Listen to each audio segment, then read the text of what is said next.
energy, and nuclear energy in particular. And it is the energy debate that still won't go away no matter how much the Albanese government wants it to. Now, we've been talking on this show all week about how they're planning on spending over $1 billion to compensate coal companies, and yet somehow they don't want to talk about nuclear. They say it's too expensive.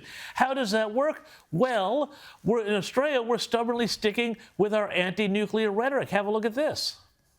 Through you, put your hand up if you'd like one. Here we go. You get a nuclear power plant, and you get a nuclear power plant, and you get a nuclear power plant. There's plenty to go around. No one loves a reactor like a reactionary. Which is no wonder they're so obsessed by nukes over there. Nuclear is the most expensive form of energy. We have a cost of living crisis, energy prices going through the roof, and what's their big bright idea? They say, let's have the most expensive form of energy we can possibly think of. Well, this is where Labor is dead wrong. And it's not just me saying this, it's a U.S. expert who said that Australia would have far more reliable and secure and green long-term energy if we started finally investing in a domestic nuclear power industry and catching up with the rest of the world. It's a scenario federal Liberals are currently grappling with right now as Shadow Energy Minister Ted O'Brien is tasked by Opposition Leader Peter Dutton to draft up a nuclear power policy.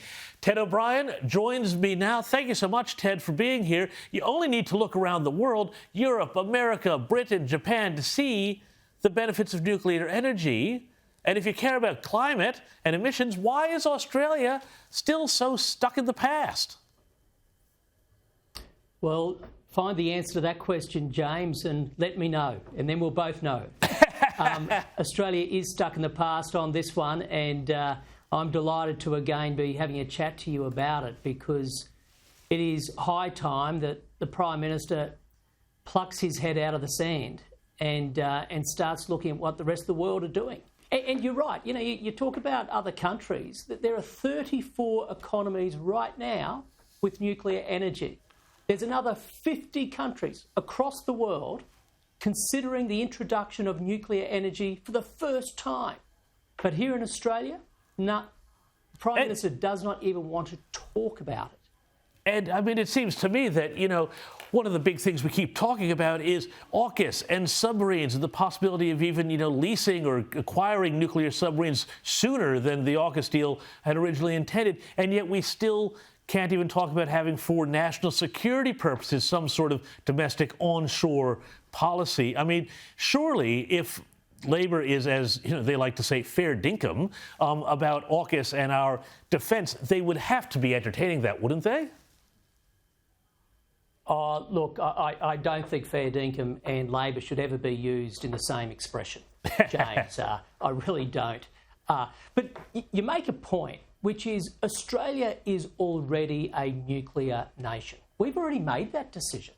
I mean, we have the biggest reserves of uranium in the world, bar none. So we help fuel nuclear reactors right across the world, but we refuse to contemplate the possibility of one here within Australia. We've been running a nuclear reactor, not for energy, but for medical isotopes, for medical purposes, for over 60 years in this country. And as you pointed to, we're looking at nuclear-propelled submarines through the AUKUS deal. So we're already a nuclear nation, but for some reason, the Labor Party refuses to contemplate the very energy source that other countries are now racing to, because it is zero emissions, it is reliable, and it is affordable because it can work together with renewables, but not in Australia. So what is it, though? I mean, this is a thing that absolutely puzzles me, Ted. You know, Australians say they care about the planet, they care about emissions, they care about climate, all of these sorts of things. Surveys I have seen suggest, though, that they are just many Australians are emotionally wedded to the idea of renewables, and they're still quite nervous about nuclear power. Is there a perception problem? Do the politics of this need to change? And do people need to start talking about nuclear, you know, not in the sort of the old way that we used to talk about, but really start talking about it as a green power source? Like, for example, the Finnish Greens recently said, hey, as far as we're concerned, nuclear is one great way to actually go about powering our lifestyles and saving the planet. Yeah, James, I think that is it. And I think this is why these sort of conversations are so important. It's just people having a chat about it, normalising something that is entirely normal right across the world. But to your original question there, I don't know why the likes of Anthony Albanese still opposes it. I think in truth he's probably still a hippie and from the left, and just, doesn't matter what happens. He's going to be anti-nuclear to the day he dies, even though it defies logic and it doesn't do Australia any good. And I want to just ask also about Chris Bowen's plans, which he announced yesterday, to impose carbon tariffs on emission-intensive imports into Australia while he reforms the safeguard mechanism policy. Now, a lot of industry people I've been talking to have been very cautious about this. Is this a sort of sneaky carbon tax 2.0? Yeah, look, I think it's trying to be sneaky, but this is absolutely a carbon tax. They call it a safeguard mechanism. I tell you, there is nothing safe in this. Labor is back, and so is the carbon tax. Albanese's carbon tax is 3 times bigger than Julia Gillard's carbon tax. So think about that. So when Julia Gillard introduced a carbon tax in Australia, she put a price on carbon, and that was $23 a tonne. For Anthony Albanese, it will be $75 a tonne. So this is absolutely a carbon tax. That's what their plan is. And we know through taxes, businesses and households will lose. At a time, by the way, James, that they're on their knees already. They're struggling. Let's not forget Labor promised to get power prices down. They're going up. And now, welcome to 2023. We've got a new tax for you too.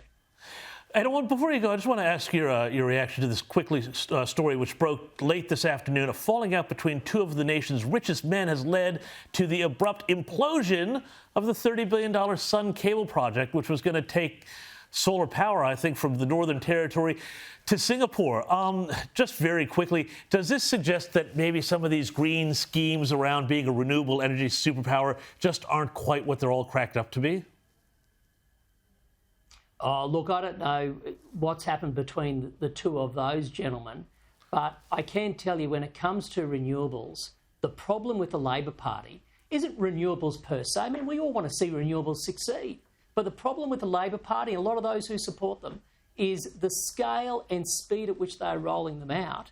That's where we're going to have a problem. And that's where ultimately investment will fall, because it's not going to work. Now, whether that's part of the story of this one, to be honest, James, I just don't know.